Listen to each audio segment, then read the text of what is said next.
Hello all, welcome to Biker Talkers and a brand new video.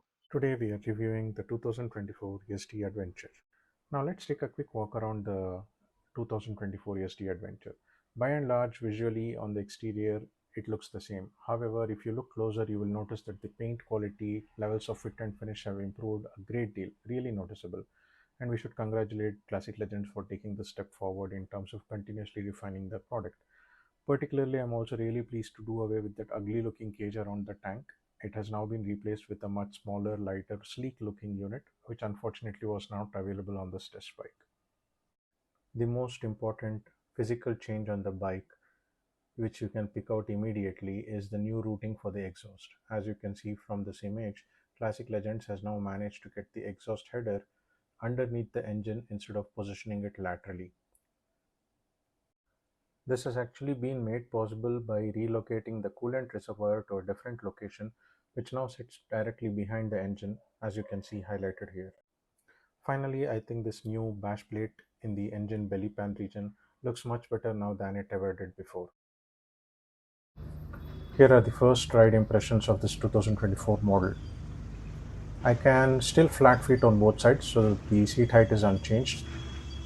Thumbing the starter, the bike sounds a bit different. It's a bit muted. Could also be because the engine is quite cold. Let's get out of this very busy area. Let me just put it into first. Nice smooth shift. Ha, interesting. There's definitely a feeling that it's a bit nimble, a bit more lighter. That's also because the cage is not on this bike. But still, I can make an overall feeling that the bike feels a bit easier to handle. Definitely something that I noticed straight away. Turning into these narrow roads, into this tight space here, yeah, something that I can make out within the first 10 to 20 meters means that this is a positive change. Again, the engine note as I go through the gears here, it is quite different, quite muted. It appears almost as if it's a bit mellowed down. I am noticing that the tractability of the engine has improved a lot. The throttle response has definitely improved a lot. There's no snatchiness that was there before. Let's just try to take this roundabout here and go down this road. Let's try to carry very low speeds in higher gears and see if there's any knocking, jerking, or snatchy throttle behavior. One of the problems with all the various editions of the Adventure and its engine mapping and ECU updates and whatnot was that they would never manage to find the ideal balance between drivability, tractability, and outright performance. And I think this is one area where I feel there is some improvement. As you can see, I'm trying to carry very low speeds at a higher gear. I'm in third gear, going to drop down into second, going to try and pull through in the higher gears in these very low speeds in narrow roads, and the bike is doing a good job. It's actually pretty good. Again, the handling feels quite nimble, quite light. The steering feels more responsive. Not sure if they've worked on this consciously, but definitely a noticeable improvement.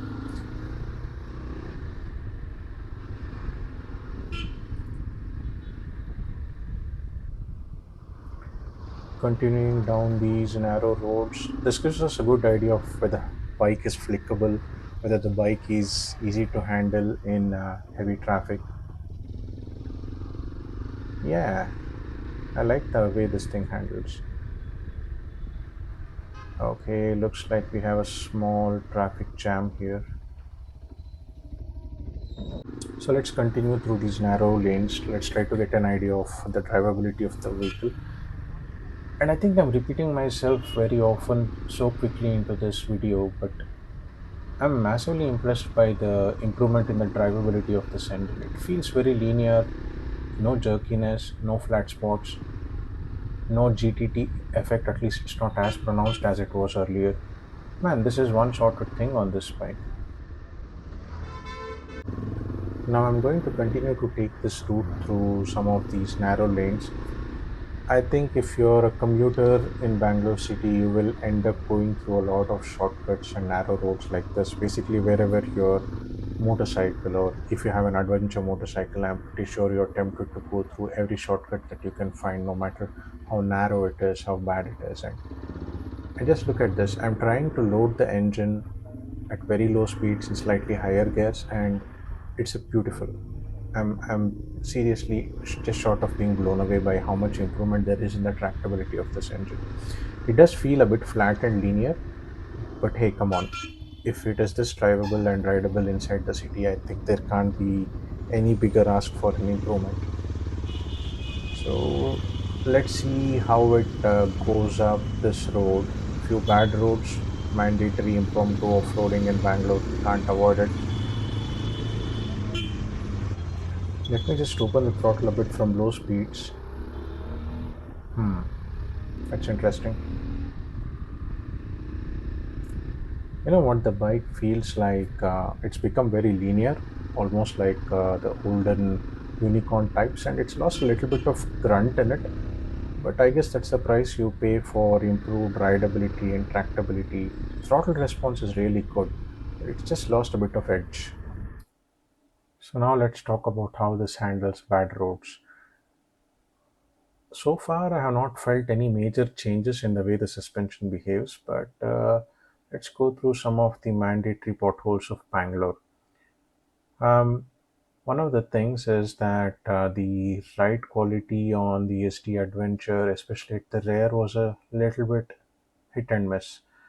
If you carried the right speed over some of these humps and bumps, it would feel good and planted.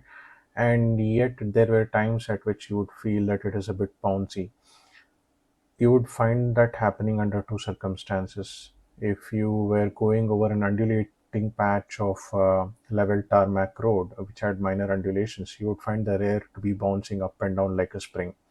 And then there were these other occasions where bad roads like the one which we are just about to hit now, if you carried decent amount of speed through them, it would give you a right sound jolt to your back. And at lower speeds over these pumps, it used to be pretty bad. But what I feel now is that they have done a really good job in adjusting the damping at the rear. I don't know about the front, but something's changed at the rear. And definitely the ride is a lot more plush and compliant this time around. I just went through this patch at fairly decent speed, and I did not feel any one of those uncomfortable feedback that used to be there on the older version of this bike. So it looks like another small improvement has been made in retuning the suspension here, and I think it's welcome. I do not know the specifics of what was retuned, but definitely it makes a difference to the way the bike feels on bad roads now. Continuing now on some more bad patches of the road to try and understand if the ride quality is any better at low speeds and high speeds, higher speeds, I should say.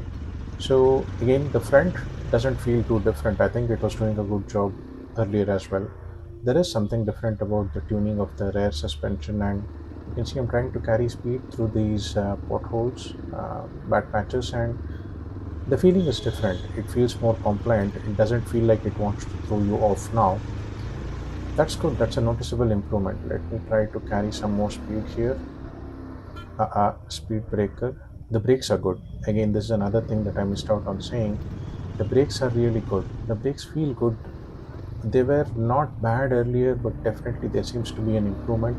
It's far more progressive, and the bike feels a bit better. This is a brand new bike, of course, but even leaving margin for that, even for that consideration, this is really good. Again, just blowing through all these bad sections of the road, I can positively say that the rear suspension change, whatever they have done, has definitely worked, and good job. What can the new adventure do on open roads? Let's go for a hard pull.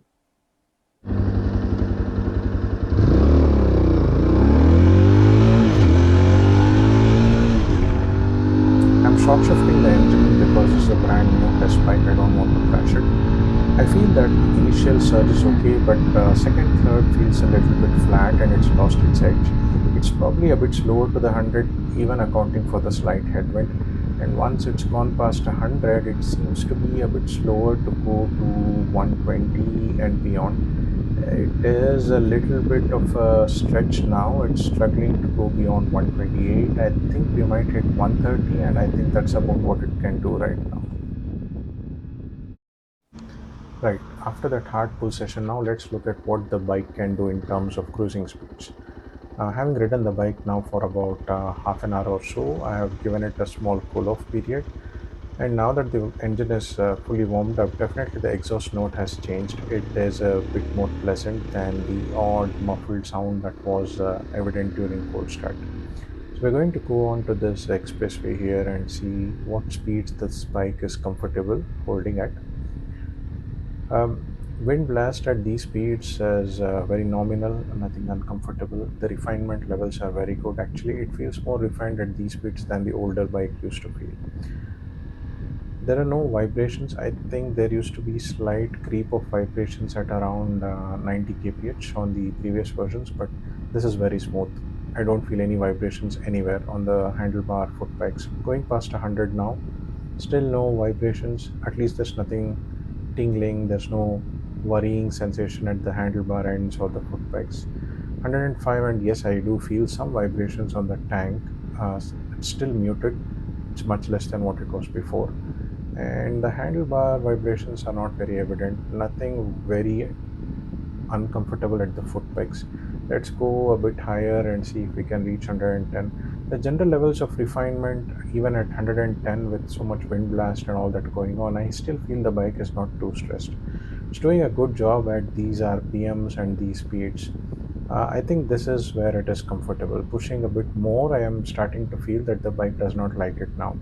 So I think 110 might be the speed where you will find that the bike is comfortable.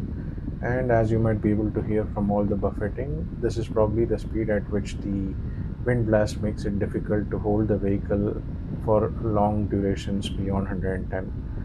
So my observation so far on the high speed runs is that while we were inside the city, the bike felt so much more tractable, so much more rideable, and it's a huge improvement inside the city. There's absolutely no doubt about it. The usability, the gearing, everything is spot on for commuting, everything is spot on for usability. But now, here out on the highway, we are trying to push, and we see we are taking a bit of time to try and hold 120 kph. I think this top end performance has taken a bit of a hit, and so is the mid range. But I kind of understand that it might be the recalibration of the performance range of this vehicle. Hitting 120 kph here, I think this really is the limit of whether it is comfortable or not. I don't think you can hold 120 as a cruising speed all day long. You can have occasional bursts at 120, but this is not its comfortable cruising speed. What's comfortable for it is 110 kph. So the whole performance range has moved from outright performance, mid-range grunt, and all of that has gone down a bit, and the bike has become more tractable and usable inside the city. This is not too bad a thing.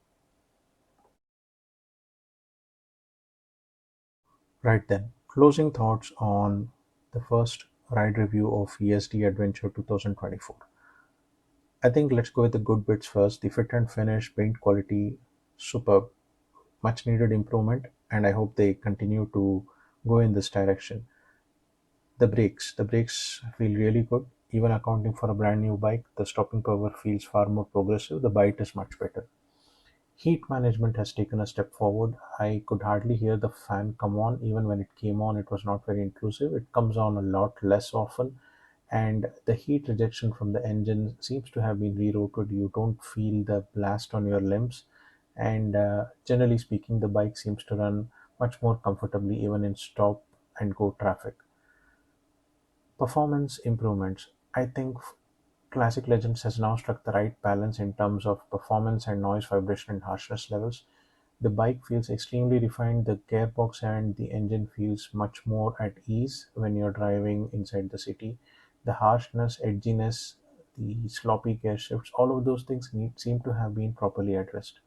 So it's a very good and easy machine to use within the city. A lot of remapping has gone into this mechanical package to make it more rider friendly, and it definitely shows. It has got a lot more commuter friendly characteristics now. So the torque delivery, the low end power, the throttle response, everything is much better now. You don't have that stupid GTT effect as much as it used to be. Snatchiness in the throttle is gone. The fueling is really good inside the city. And when you need it from low speeds inside the city, if you open the throttle, the feel is very linear. It doesn't have the outright surge and kick, but it feels good. It's a nice balance. These are all the very good improvements that are very evident inside the city. Talking about the suspension again, I'm not really sure what they did at the front. It doesn't feel any different, but they say they have done some retuning of the rear suspension as well, and it seems to feel a little bit more compliant on bad surfaces at low speeds and at slightly higher speeds as well. So that's another area of improvement. Um, what has actually probably not worked too much in its favor is that all of this recalibration of performance to make it a more friendly machine inside the city, I think has taken a toll on its mid-range grunt and top end. I think the older bike would comfortably hit 140 kph and go a bit beyond with a bit of push. I think that in this latest iteration, I think the bike tops out at just over 130 kph, and it takes quite a bit of time to go there, and you really don't have that exciting rush from the mid range to the top end. But it's a balance, and I think Yezdi have managed to find the right balance now. The latest avatar, I think, strikes that balance pretty well. So good job, Classic Legends and Yezdi.